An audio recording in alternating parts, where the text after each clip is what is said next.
Salut, c'est Kenzuka. Je sais pas si vous l'avez remarqué, mais Je sais pas si vous avez remarqué, mais l'espérance d'une vie et d'une femme et d'un homme, c'est vraiment différent. Faux. Attends, mais tu joues à quoi là? Tu t'écris en 2013 ou quoi? Bah non, mais je trouvais la ref marrante. Non, c'est pas drôle. Tais-toi. Mais non, mais ce que je... Chut. Voilà. Bref, l'espérance de vie d'une femme est plus élevée que celle d'un homme. Moi, par exemple, en tant qu'homme, je voulais... Ouais, enfin, t'es pas encore un homme, quoi, t'es plus un jeune. Oui, un jeune homme en adolescence, certes, mais je possède également un pénis, donc je suis un homme à cette invention ne savait rien. Ta gueule. En tant qu'homme, je devrais mourir vers les 79 ans, alors que chez une femme, en moyenne, c'est 85 ans. Déjà qu'elle sert pas à grand chose à part s'occuper des gosses, et en plus elle vit longtemps, putain, on est mal barré. Oh putain, je sens que ça va être long comme épisode. Bon. Donc bienvenue pour ce 5e épisode des intellectuels. Ce sont des intellectuels qui vivent entre terre et ciel. Ils ont le don providentiel de la pensée. Je vous l'ai donc dit, l'espérance d'une vie d'un homme est plus bas que celle d'une femme.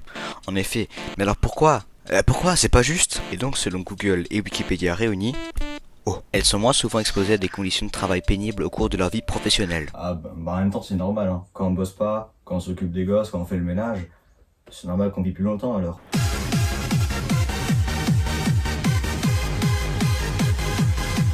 Non mais sérieux mec, tu peux pas fermer ta gueule un jour s'il te plaît? Ah, tu sais, je dis ça, je dis rien, mais... Ouais bah dis rien surtout alors ouais.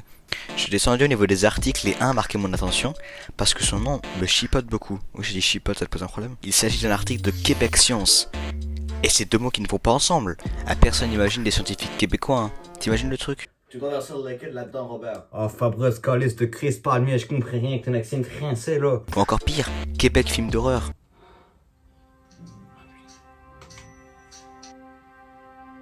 Allô. Et comme voulez-vous à la fin? J'avais ta mort garçon, que tu mettras pas à calice de Christ de tabernacle. Bref, les blagues sur les Québécois, c'est comme les blagues racistes ou sur les homosexuels, il faut arrêter de leur cracher dessus. Et pourtant, ils aiment ça.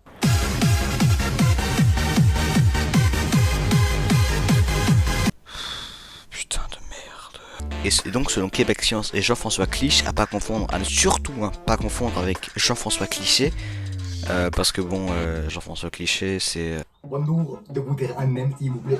Jean-François Cliché. Oui. Quelle est la demande? Ah, vraiment. Ah, vraiment. Je suis vraiment bête, ça. C'est pas un téléphone.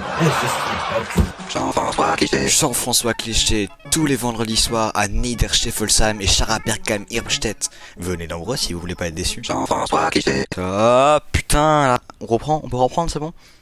Merci. Jean-François nous dit que on sait pas trop pourquoi les femmes ont une plus grande espérance. Non, pourquoi je fais cette voix, c'est de la merde. On sait pas trop pourquoi les femmes ont une plus grande espérance de vie à la naissance que les hommes. Mais une nouvelle étude jette un éclairage neuf sur ce mystère. Mais quelle est donc cette nouvelle étude? Lisons ça d'un peu plus près.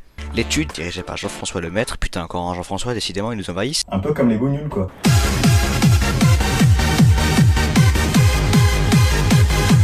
Mec, tu casses tes couilles. Monsieur Lemaître et son équipe ont aussi noté d'énormes variations d'une espèce à l'autre, d'un point de mettre à moins certaines des théories classiques sur les différences sexuelles de longévité. L'une d'elles, par exemple, veut que les mitochondries, structures microscopiques qui fournissent l'énergie à nos cellules, soient plus adaptées aux femelles, puisque c'est la mère qui lèche. Oh putain de merde. Une fonction de sélection naturelle qui aura justement les mitro... Bon, écoutez, j'ai rien compris, mais ça a l'air fort intéressant. Je vous invite à le lire. On change d'article pour voir, et je te préviens d'avance, si tu fais la moindre blague sexiste, homophobe, raciste, je te dégage de l'émission, ok? Promis, j'y ai rien. Et l'article s'appelle Vivre centenaire, comment font-ils? Très bonne question. Parce qu'on peut vivre de plus en plus longtemps avec plusieurs maladies chroniques, grâce aux progrès médicaux, mais aussi parce qu'on peut aborder le grand âge sans pathologie invalidante. La France comptait 21 000 centenaires en 2016 contre 1 million en 70, soit 20 fois plus. En fait, je trouve ça fou que le chiffre a quintuplé, voire encore plus, depuis 50 ans. Franchement, je suis sérieux, je trouve ça ouf. On descend, et là. Le secret de la longévité pour vivre centenaire. Le secret de la longévité des centenaires est une vie active physiquement comme socialement et la recherche du plaisir. L'alimentation saine et sans excès est le principal point commun des centenaires. Ah, ça m'intéresse. Moi je vais noter ça. Qu'est-ce que j'ai pour noter? Un bâton? Walou. Mais alors, que retient de cet épisode? Rien.